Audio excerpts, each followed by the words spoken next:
"You're right," said the landlady, bowing her head. "But spare me. I'm not more touchy than other people. On the contrary, everyone has his sensitive spots, and I have only this one." "Unfortunately, it happens to be mine too," said Kay. "But I promise to control myself. Now tell me, madam, how am I to put up with my married life in face of this terrible fidelity, granted that Frieda, too, resembles you in that?" "Terrible fidelity?" repeated the landlady with a growl. "Is it a question of fidelity? I'm faithful to my husband. But Clam once chose me as his mistress. Can I ever lose that honor? And you ask, how are you to put up with Frieda? Oh, land surveyor, who are you after all, that you dare to ask such things?" "Madame," said Kay warningly. "I know," said the landlady, controlling herself. "But my husband never put such questions. I don't know which to call the unhappier, myself then or Frieda now. Frieda, who saucily left Clam, or myself, whom he stopped asking to come. Yet it is probably Frieda, though she hasn't even guessed the full extent of her unhappiness, it seems. Still, my thoughts were more exclusively occupied by my unhappiness then. All the same, for I had always to be asking myself one question, and reality haven't ceased to ask it to this day. Why did this happen? 3 times Clam sent for me, but he never sent a 4th time. No, never a 4th time. What else could I have thought of during those days? What else could I have talked about with my husband, who I married shortly afterwards? During the day we had no time.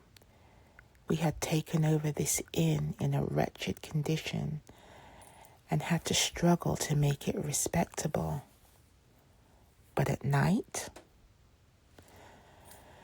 For years, all our nightly talks turned on Clam and the reason for his changing his mind. And if my husband fell asleep during those talks, I woke him and we went on again. "Now," said Kay, "if you'll permit me, I'm going to ask a very rude question." The landlady remained silent. "Then I mustn't ask it," said Kay. "Well, that serves my purpose as well." "Yes," replied the landlady, "that serves your purpose as well, and just that serves it best. You misconstrue everything, even a person's silence. You can't do anything else. I allow you to ask your question.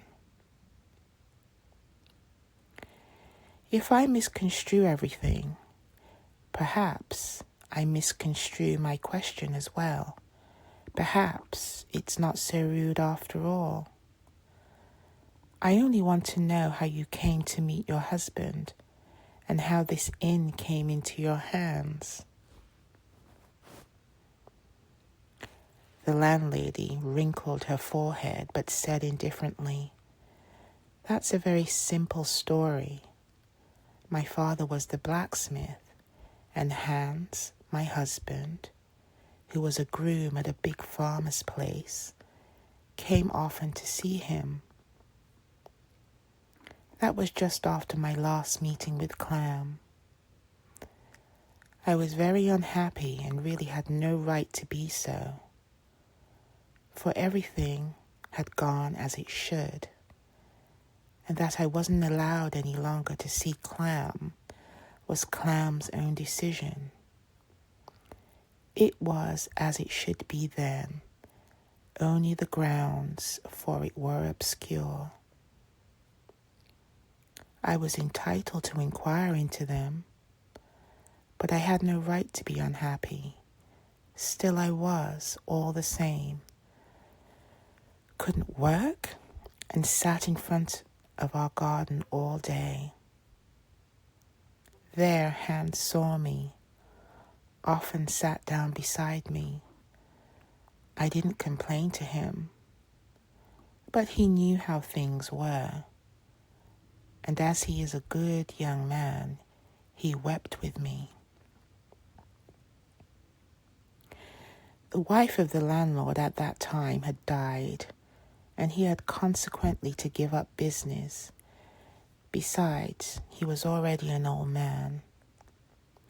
Well, once as he passed our garden and saw us sitting there, he stopped, and without more ado offered us the inn to rent.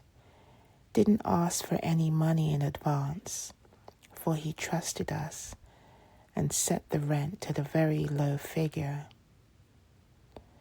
I didn't want to be a burden on my father. Nothing else mattered to me, and so thinking of the inn and of my new work that might perhaps help me to forget a little, I gave Hans my hand. That's the whole story.